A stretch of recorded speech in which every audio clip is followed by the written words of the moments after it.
Hey everyone, Jason Schappert here, remotepilot101.com. And what is the state of Part 107 and where is it currently going? What is the FAA thinking and where do they plan on taking Part 107? First off, the FAA looks at Part 107 as truly an enabler.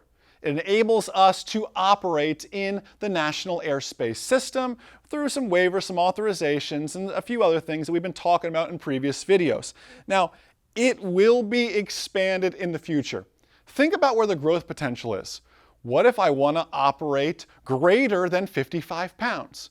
What if I want to just always be approved for beyond visual line of sight? These are things that in manned aircraft, we start with the private pilot certificate, and then we expand to the instrument, which allows us to fly in the clouds. Then we expand to the commercial certificate, which then allows us to operate for hire. And in manned aircraft, they've created this expansion.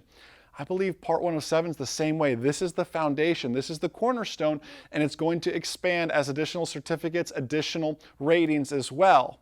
Now, this is really why, though, they made rules waiverable.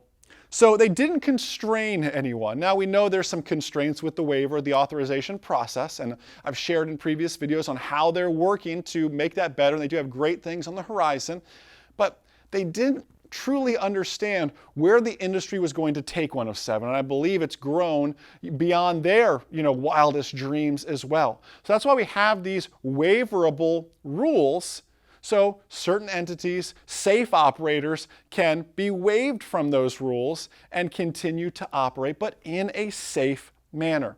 Now, I've seen a lot of people ask about what about a practical test? Is a knowledge test, just that written test you've taken, is that enough? Well, the FAA has said, as of right now, there's no plans for a practical test. And here's what I mean by a practical test. In manned aircraft, we took a written test, just like you did, and then we sit down for what's called a check ride, where there's a verbal exam. We sit down and talk face-to-face with an examiner. Then we go out and physically fly the airplane. They watch us fly and they tell us what to do. They were wondering, do we do the same thing in the unmanned space and have an examiner come out and quiz you in person and then watch you operate, watch you fly a mission, whatever it may be? Well, the FAA is saying they have no plans for a practical test right now. And really, even if they did implement a practical test, it would really only be on emergency procedures. This is because the FAA is calling drone flying low risk. Low risk to you, the operator, the crew, those involved. It's just a low risk endeavor, say from something like manned aviation. They're just trying to separate the two, and a practical test isn't necessary, is how they really view it now. Now, where is this all going to go?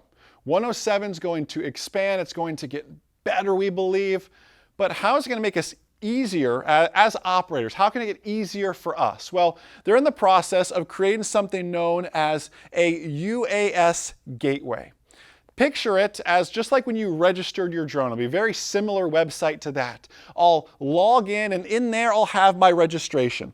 I'll have my waivers and authorizations that I can simply request right there. I can then look and track and see, how is that waiver moving along? Oh, it got sent to so-and-so, or so-and-so looked at it, or man, they just kicked it back and here's why. How's my authorization moving through the FAA system? We'll be able to see all of that.